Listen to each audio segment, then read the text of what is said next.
China's outbound tourism is recovering orderly and rapidly after the country resumed outbound group tours in February following a 3-year hiatus caused by the COVID-19 pandemic.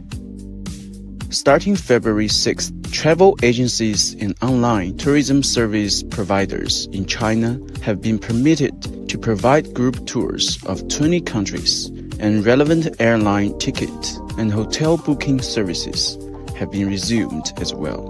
从2月6号团队出境游重启以来，马尔代夫的跟团以及像我们机票和酒店的一个自由行打包产品的热度就一直在持续升高。 We have many accommodation. Now today they are family.